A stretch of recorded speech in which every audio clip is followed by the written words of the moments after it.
Welcome to the Low Country Revolutionaries, the podcast that dives deep into the heart of Charleston, South Carolina's vibrant entrepreneurial scene. I'm your host, Bill Bellott, founder of Veritas Exoscience, and each week we're spotlighting the boldest innovators from the Chucktown startup community. These are the visionaries pouring their heart and soul into the businesses that are transferring Charleston into a global hub of creativity and American ingenuity. Get ready for raw, real conversations with the trailblazers shaping our city's future. Let's dive in. I would like to welcome Beau Sitzmann. Beau founded Evolutionary Tools Inc. He was a contractor with over 25 years of experience, and after 15 years of doing construction work, he was in constant pain, long hours working on the ground in a hunched position, and he got an inspiration to create the backup tool. And he wants to help people in all walks of life avoid pain and injury caused by working at ground level. Welcome, Beau. Great to see you today. Oh, thank you, Bill. It's great to see you as well. So you've got this great tool. You call it a tool. You know, I work in sort of the exoskeleton world, so I've called it an exoskeleton before. So what is it, and how'd you go from doing construction work to making tools for construction work?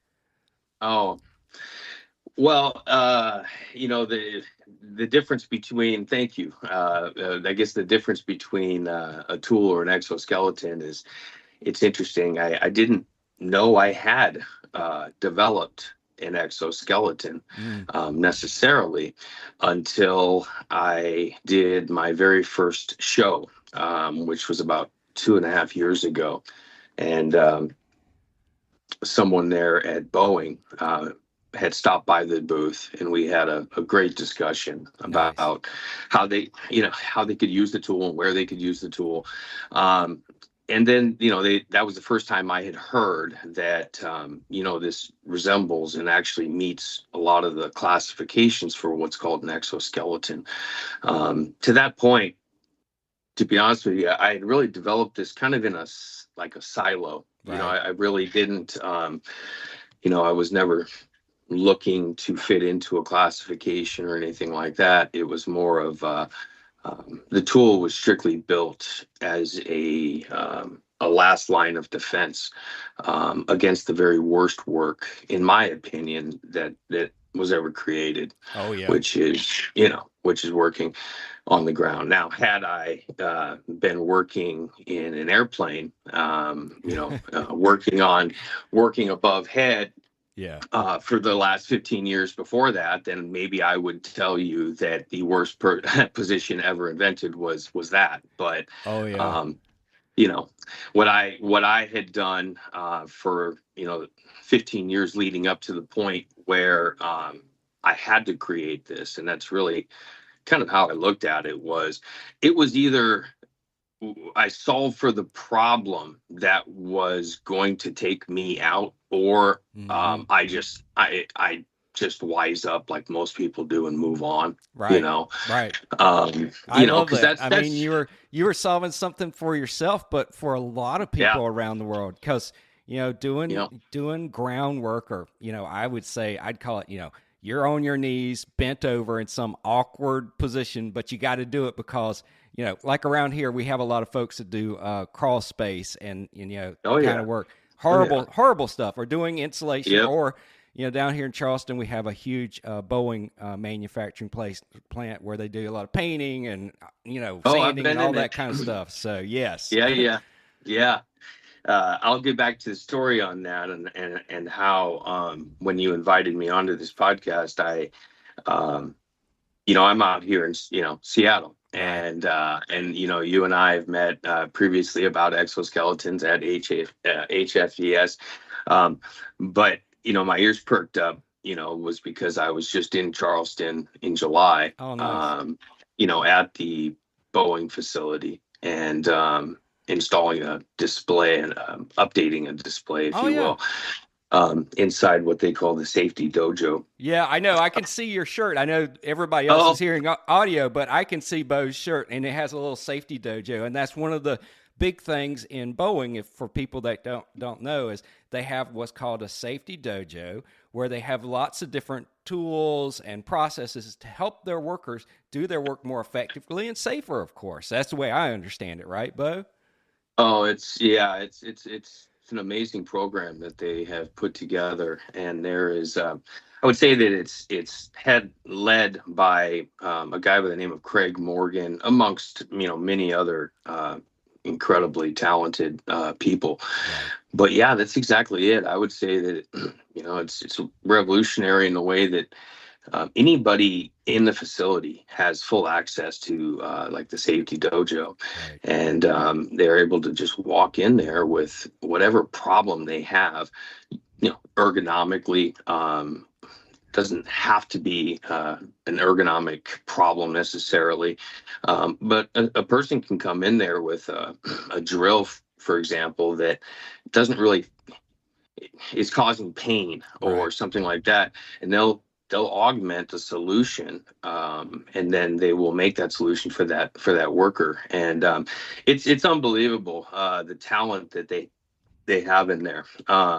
So Yeah. yeah, it's all good. So anyway, getting back to what we were talking about, which was Charleston, and that being the connection there, Yeah. and not developing this in a silo essentially, but really just building a tool to solve a problem. And Yeah. so, when you said the tool, and whether the tool or the exoskeleton, depends on who I'm talking to as well. Right. Right. I guess you should know your audience. If I'm talking to contractors that are not familiar yet with the exoskeletons, which, by the way, everybody will be soon. I mean, as you know, the movement has begun. Right. And the definition for an exoskeleton is a fairly broad definition. I'll Mhm. simplify it a little bit. Not to Yes, ASTM you would know. has an official definition, but a simplified version of it is basically it's a wearable device that augments someone physically. There's a little bit more to nuance to that, but that kind of gets the point across. And Beau's device, and I'll describe it, and you tell me where I'm right and wrong, because you can do this better than me.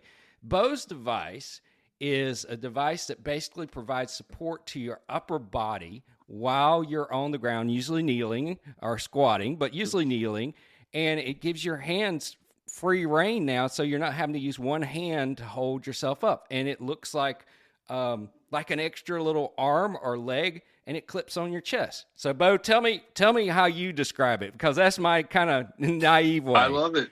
No, I love your description of it. I think it's really simple in that, if you ever worked on your hands and knees for a prolonged period, and it really doesn't matter what you're doing. Right. I find the more technical the job, meaning the more involved, the higher level skill is going to take more time. If I am sweeping a floor, Right. and all I need to do is run a broom across it, and I'm on my hands and knees, and it is a one pass situation that's going to take me 30 seconds. I don't need assistance at that time, and I think that's the thing. But when I do need assistance is if I'm putting together a circuit board, or if I am wiring some critical thing, electrical component inside an airplane, or if I'm doing that sweeping motion for more than 5 minutes at a shot, it's at that point that I would don or put on a backup. And usually contractors, we know what we're getting into the day of, or maybe not even the day of, but when we're in it, a little light goes on. For me, it's like after 5 minutes, a little light goes on, and it's like, well, my backup is in the work vehicle. Next time I go out to get this, I'm just going to go get the backup as well. Right. And to answer your question about what it is, I think it's a perfect description. It's a core plate that weighs less than 2 pounds. It's circular, and it is made out of nylon. And cool. so it bends slightly, it gives with the body, So it but it is sort of affixes form fitting a little bit on your chest. Yeah. very much so. And it affixes to our body by way of an elastic band. Okay. And we offer those now in essentially two different sizes, the bands. It used to be essentially one size fits all, but we learn as we go, and we know that there really is no such thing as one size fits all. Right. But essentially, when I am not in use, the arm stows away on my belt. Right. There's a belt clip that it goes away on.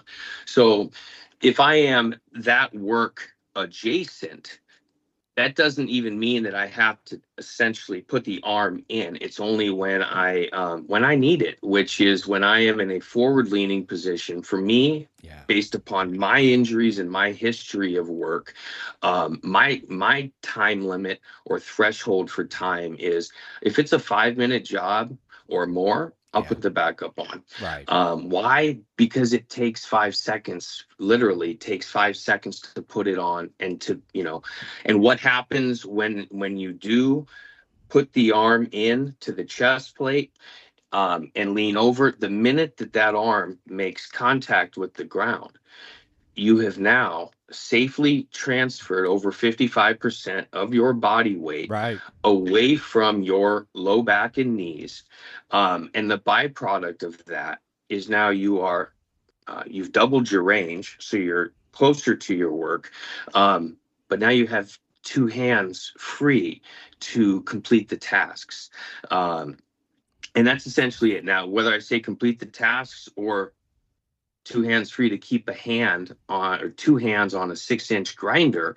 That's really where we are finding a lot of traction now is in such trades like that, where you actually have to have two hands on that grinder, and you're you'll get noted for it if you don't. I mean, you have to have two hands in the grinder. So therefore, really what it comes down to is every worker has a choice. And if you've ever been in that situation and, say you're doing something critical like an airplane component or a circuit board, every human being has that moment where the work now becomes secondary to the pain. Which means now, okay, I understand this is a high critical situation, yada, but yada. I hurt. But I hurt. Right. Becomes louder and louder and louder. And to the point where now it is now affecting the quality, the end result. Whether you know it or not, you're in pain. So the reality is your body wants to get out of that position. Absolutely. And so therefore, that's not a good combination when you're working, especially with the cost of rework. Being a contractor, I've known over the years that any time I've ever had to redo anything, it's usually 4 times the cost. 4 times. And therefore, pain's not a good thing. And why have to go through it? And so, but yeah, that's pretty much it. I hopefully I answered your question. No, that's great. I was thinking about your product this last week.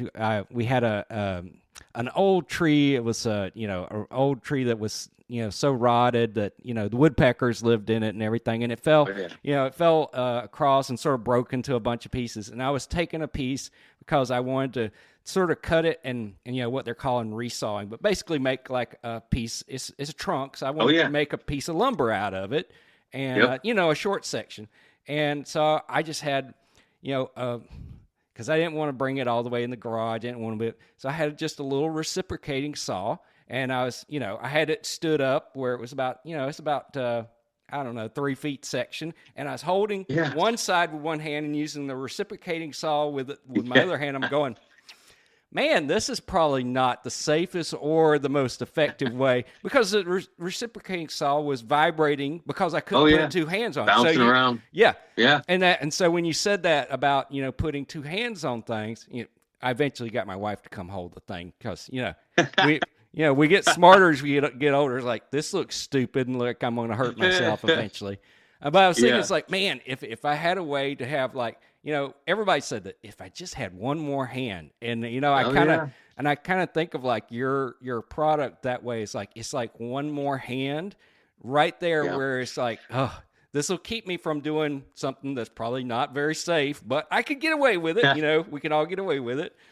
But I Yeah. also think like you were talking about is the precision work. So Yeah. and especially in aircraft manufacturing and other types of things, even some of the tile work, some of the Oh, precision tile absolutely. work where you're doing some of the inlays and stuff like that, Oh, you need some dexterity. And if your yep. back's hurting, it's not going to come out as good as if you've got, you're pain free. It's the way I think Yeah. about it. Yeah. I mean, it's almost like a negotiation that we're having. It's a constant negotiation where and I just say that maybe it's, just from my personal history. And I think that's, what it was, is I developed this literally as a defense mechanism. Right. And I built it, and then I built what I saw in my mind, and it was crude, Yeah. but I built it. And then I built more for a very tight knit, close group of contractors that I had known for years, that I trusted. And but yeah, from that information you glean, and then you go on and you go on. And so no, I think that's a perfect description of that task that you were doing right there, because like you say, it's an extra hand. Yeah. So But yeah. how did you go from just, being a regular construction contractor to like, hey, I'm making a tool? You sounds like you kind of made it yourself to begin with. You built it, all that kind of stuff. But we have a lot of startups, young companies around the Charleston area. How do you go from like making something in your shop or garage to, hey, I'm gonna actually produce this thing? Did you have to Yeah. like talk to a bunch of places? Oh How did you yeah. get it manufactured in a sense, That's yeah. This is a good thing. It's you know I'm a builder, and so being in a family business that was not one dimensional, I had to master many different fields, essentially. Right. Floor covering, finishes. I'm not an electrician, but back in the day, 20 years ago, some of the jobs we would, run the electrical necessarily, and, not wire anything, but Right. there's many different things that we had to become good at. So I'm a builder. So if I can see it, I can build it. And Nice. essentially, I saw it one day. Um, Short story was it was actually Christmas Eve, and and I was actually tiling somebody's home, my family's company, and still is. I'm not with the family business necessarily anymore, but is a sunroom business. And Oh, so cool. we built custom sunrooms, and in fact, we were the largest sunroom maker, or essentially builder in numbers, for I think 3 years running. And which is we're building more sunrooms here in the Seattle area than down in Los Angeles, and I Oh, think that's that's probably crazy. because of the lack of sun here. But um, getting back to what you were saying is how do you go from being a builder to you know building exoskeletons? And the answer to that is that nobody yeah, nobody has the answers on this stuff. and Right. and I think there's really, for me, just me personally, I have to experience and develop every one of the relationships, personally, as Right. far as the vendors go, simply because it was a part of the full development, meaning, I didn't know I needed an engineer Right. until I got the product to the point where I could no longer advance it Right. on my own. I had this original versions were made with a hinge and a cut off crutch tip, essentially, to get my the extendability of it. Right. Then, over about a year and a half to 2 years, or in the heat of the development, usually if I hear things more than three times, they need to be implemented. And Right. so I had so much going on with different people. I would hear these things like, "Hey, this thing, uh, the arm needs to be able to come off." And because it was just, believe it or not, I had people using these even on commercial sites that were true believers in the device because they were injured and they were using it. Right. But the arm never even detached, Right. Just and stayed right there the whole time. And stays so, right there. yeah. You look at it and you're like, wow, I really thank them for having the guts to wear something what would appear to be so ridiculous, but they didn't care because, like I said, they were true believers. They knew what it did. They had high self-esteem, fortunately, and they were able to take that and then give me the information, which then essentially evolved the product. I remember I had to learn how to weld. I remember I was at a car place. What do you call it?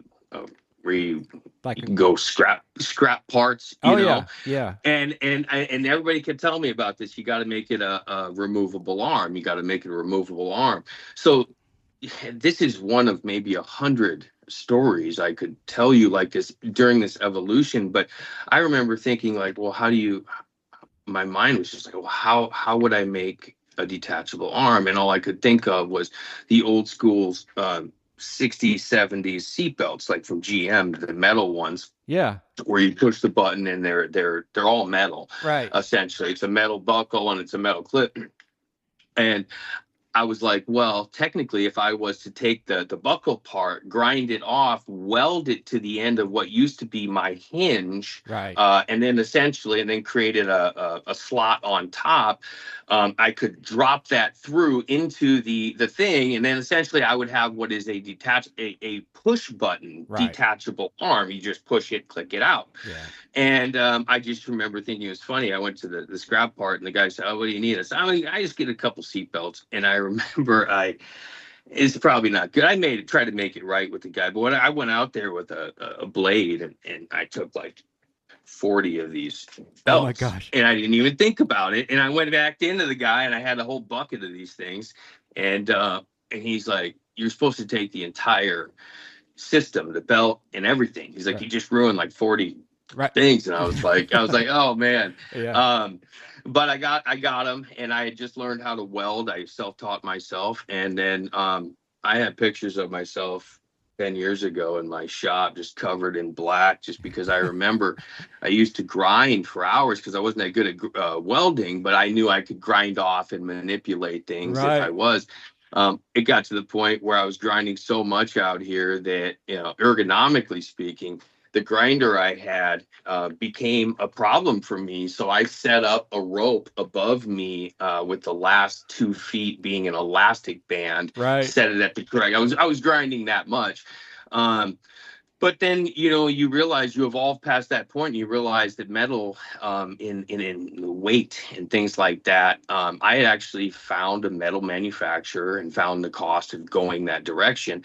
And it dawned on me that if it was ever to be adopted the way that it needed to be adopted, it needed to be incredibly strong, effortless, but it needed to be light. Yeah. Lightweight materials, done well. So, getting back to it, that's just the evolution. And so, at that point, then you say, well, who would I know that could create molds? Like, where would I go? Oh my gosh, molds. And then that becomes, what's interesting is during that time before the molds, I never knew if I would get a patent, which really bothered me because I was making all these decisions.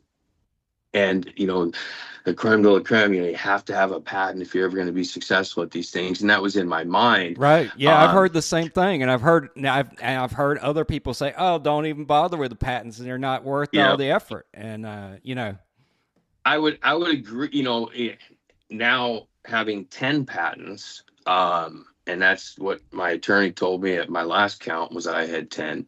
Wow. Well, yeah, I'm glad I have them because what it takes to do this.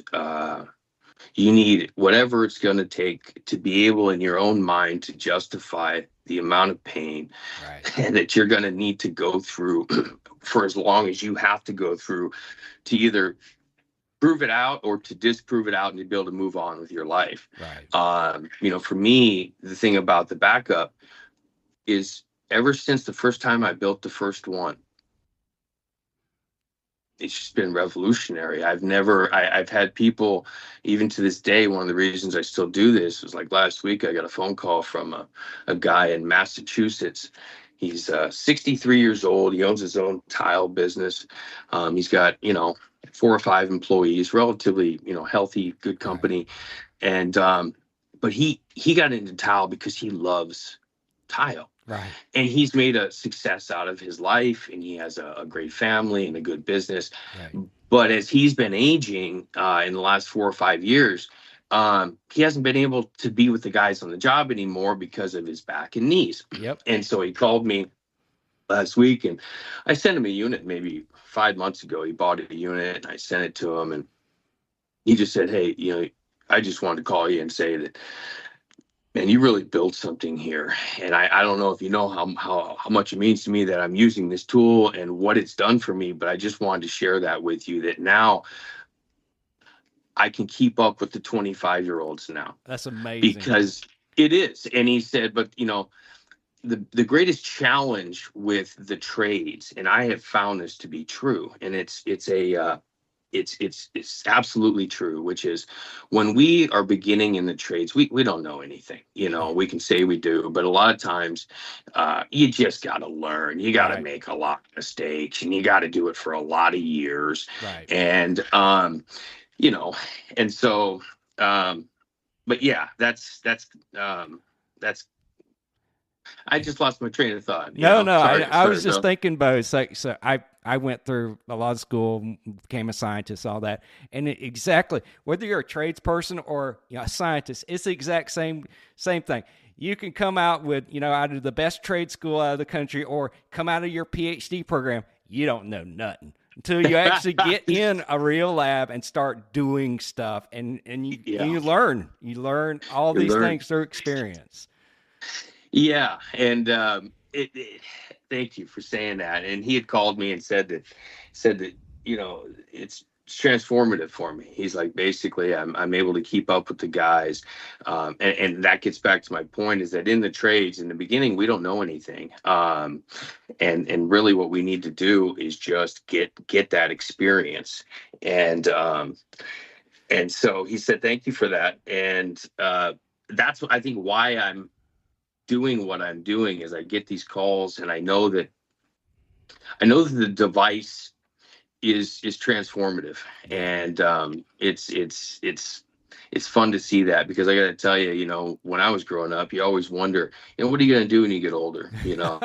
For me, I always just wanted to be really good at whatever I was doing. And how that, transitioned into this was, to be honest with you, Bill, in the beginning, I thought I had what I had. And I even thought, you listen to everybody and they say, well, of course, who are you going to sell this thing to inevitably?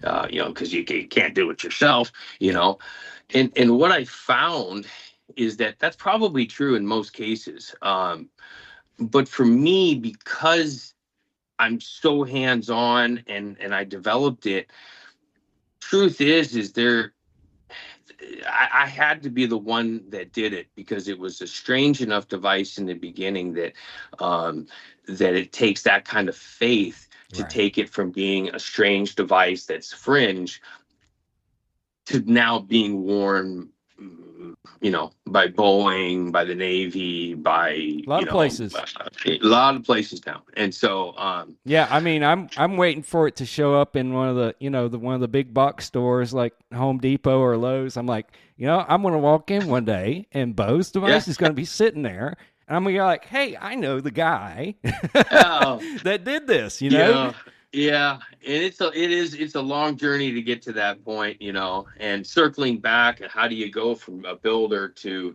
that? You just do it one step at a time. you just do it one step at a time. And I think that's just the best way to describe it. You don't know what you don't know. And but I think it's a journey that if you're willing to go on. I remember driving. Well, I tried to. I was told you can't do it yourself, and I kept hearing that, And so I thought, okay, what do I do? In the very beginning, I thought, okay, I'm going to find the most successful tool manufacturer in the state of Washington. I'm going to go pitch it. Yep. Sell it.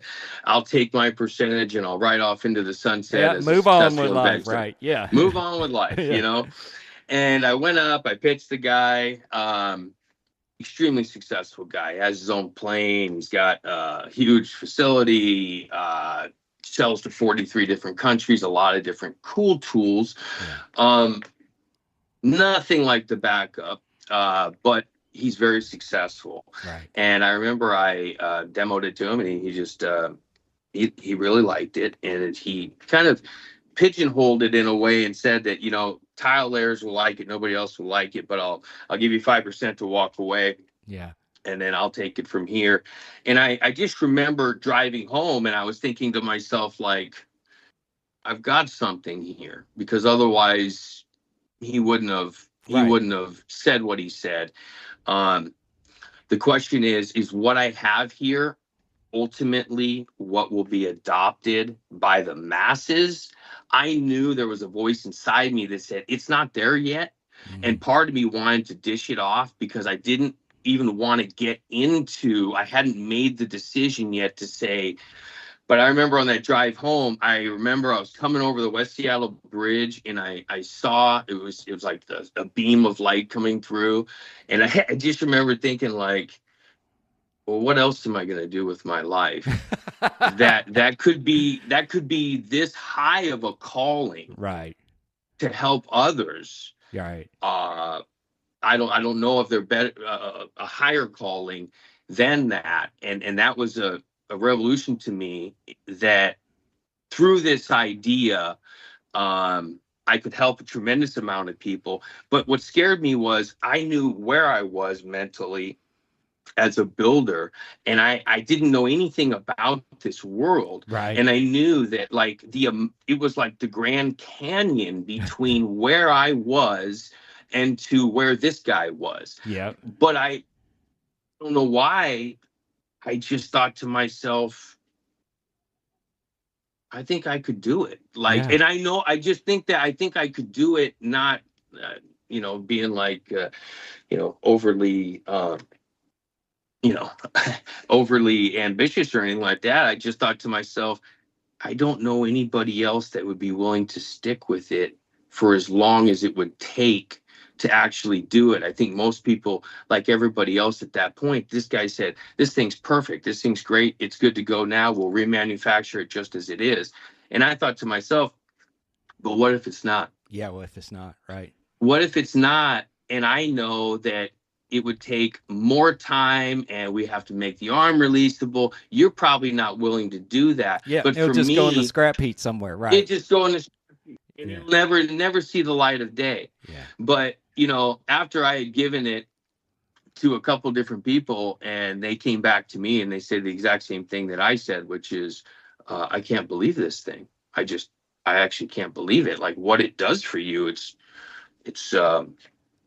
pretty amazing. And so I knew I had something. I knew that. And it's a strange place in life because, my upbringing, I was born into a construction family, actually a farming family in Iowa, and deep roots in Iowa. I think we've been there over 125 years. Wow. My great grandma came in a covered wagon, essentially, across the plains. I'm not, and so my life was pretty much set back in Iowa. I mean, my father was the only son of 6 kids, and he was set to inherit, hundreds of thousands of acres, as I understand it. I could be wrong, but I'm pretty sure that's what it was. But it wasn't in his view. He did not want that life. He was very ambitious, a hard worker. Moved us to all around the country, ending up here in Seattle. But but seeing his ambition and you know, seeing that this is was my essentially calling. I don't know if people ever have a calling that they can look back on and say, you know, it was right then.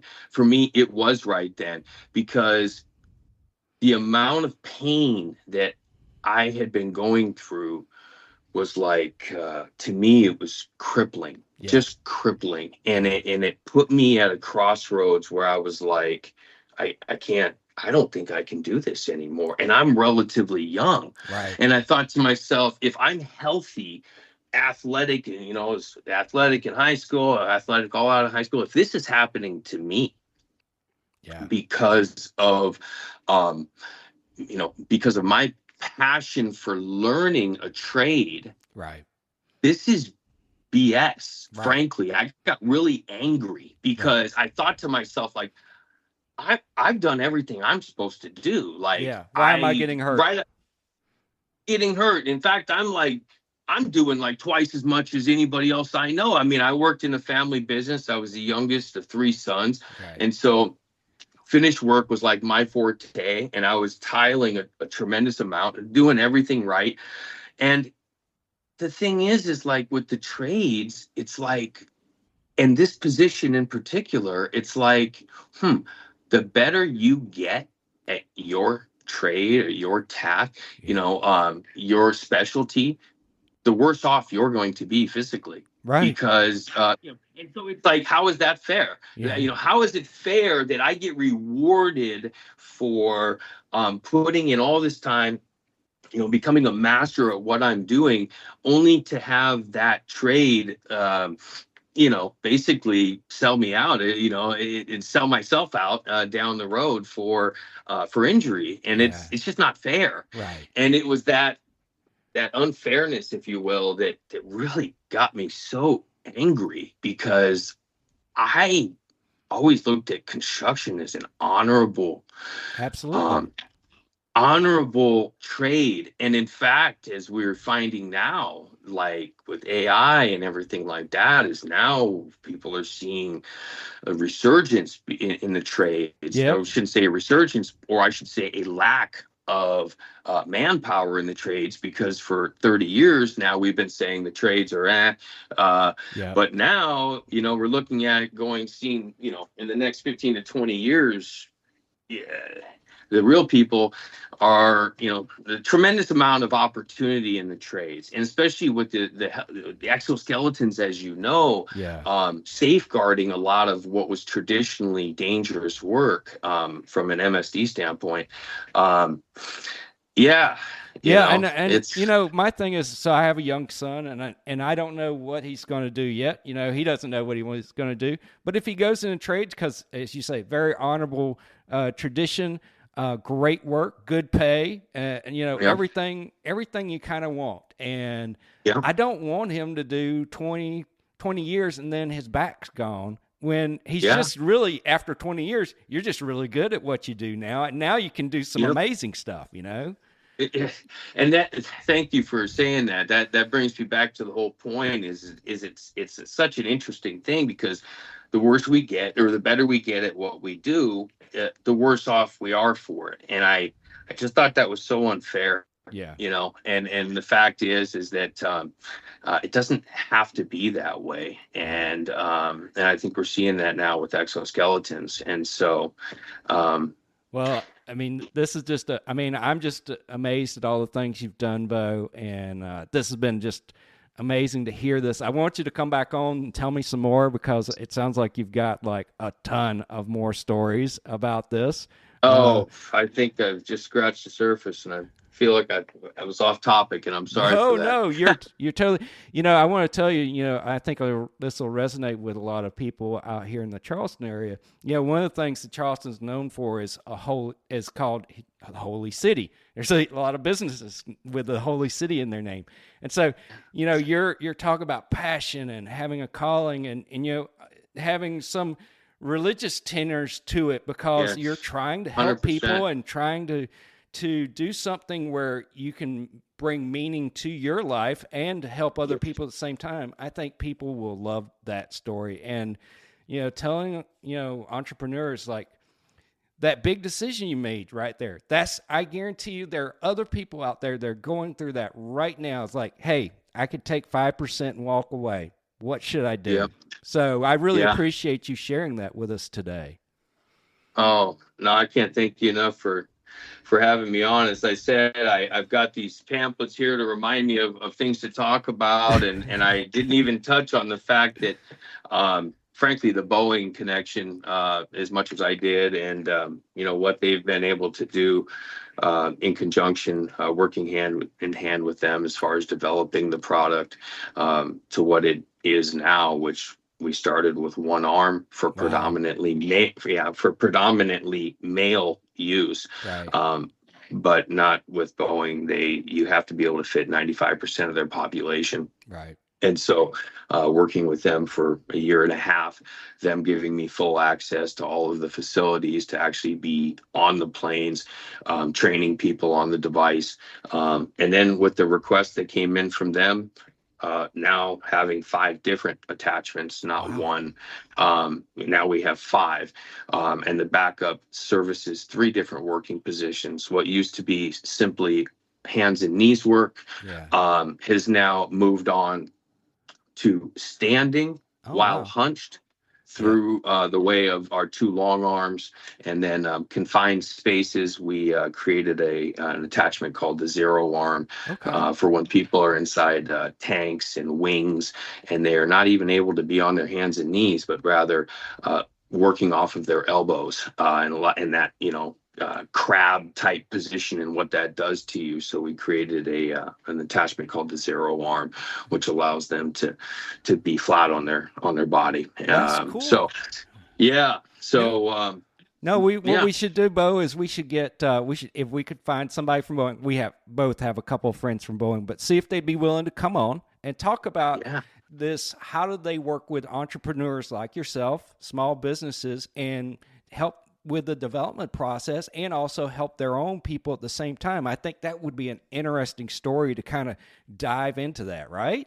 It's a great story. It's a great story. And I love the opportunity to pick that up with you. And I can't tell you how much I appreciate the conversation today, Yeah, Bill. happy to do it. We'll do it again. I think we'll get good feedback from this. I'll let you know because, you and I are both into getting feedback. So I appreciate this. Yes, very much so. Well, you have a great day. You too, Bill. Thank you. That's a wrap for this episode of the Low Country Revolutionaries. Thanks for joining us as we celebrate the fearless entrepreneurs making wave in Charleston's Chucktown Startups community.